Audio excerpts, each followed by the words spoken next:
ప్రయత్నిస్తానని మన ఆంధ్రప్రదేశ్ను స్వచ్ఛాంధ్రప్రదేశ్గా తీర్చిదిద్దేటట్లు నా వంతు కృషి చేస్తానని ప్రమాణం చేస్తున్నాను. జై హింద్.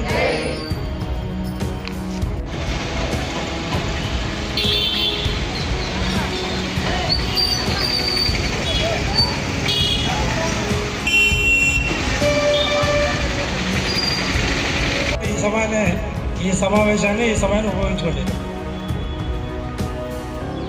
హోమ్ కంపోస్ట్ గురించి ఆల్రెడీ మీకు అందరికీ అనుభవం అనుకుంటా. ఎవరైనా చేస్తున్నారా? ఎవరైనా చేస్తూ ఉంటే మిగతా వాళ్ళకు కూడా, ఎందుకంటే ఇది 2019, 2018 ఆ ప్రాంతంలో కూడా అప్పటి గవర్నమెంట్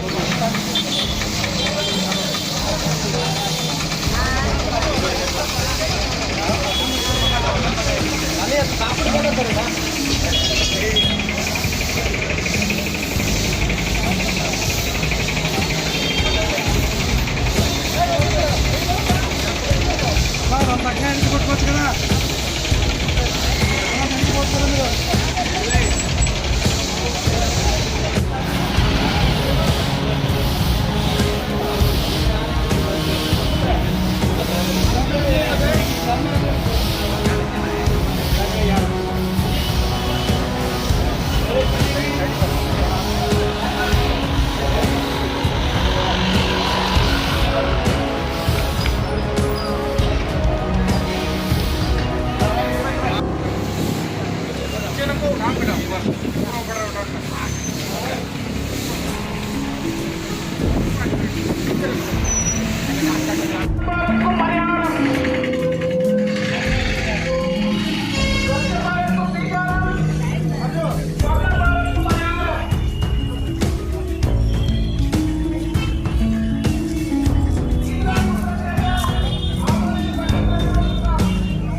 మూడవ శనివారము ఈ పరిశుభ్రమైన కార్యక్రమాన్ని చెప్పడం జరుగుతోంది.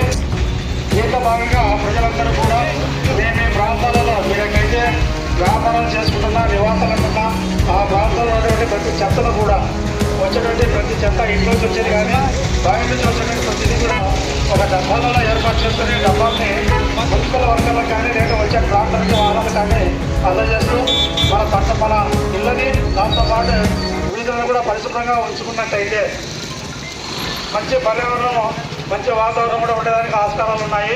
కాబట్టి ప్రతి కార్యకర్త, ప్రతి పౌరుడు, ఎందుకంటే పౌరుడు అని అంతగానాలు వస్తుందంటే సిటిజన్కి పౌరుడికి తేడా ఉంది. పబ్లిక్ అనేది ఒకటి ఉంది. పబ్లిక్ అనేది కాకుండా పబ్లిక్ అనేది ఓటు వేసేవాడు, సిటిజన్ అనేవాడు బాధ్యత ఫీల్ అయ్యేవాడు, పౌరుడు అనేవాడు బాధ్యత ఫీల్ అయ్యాడు ఖచ్చితంగా. కాబట్టి ప్రతి ఒక్క పౌరుడు కూడా నా ఇంటి పరిసరాలు లేదా నేను షాపు ఎక్కడైతే వ్యాపార ప్రాంతాలలో చెత్త లేకుండా పరిశుభ్రమైన వాతావరణం ఉంచుకుంటాను. వచ్చేటువంటి చెత్తను కూడా ఒక డబ్బాలో వేసి మున్సిపల్ వర్కర్లకు కానీ మున్సిపల్ బ్యాంకులు కానీ అందజేస్తాను అనేటువంటి ప్రతిజ్ఞ చేయాల్సి ఉంటుంది. కొత్తగా ఆ విధంగా చేసుకున్నప్పుడే మన వీధులన్నీ కూడా శుభ్రంగా ఉండడానికి ఆస్కారాలు ఉన్నాయి.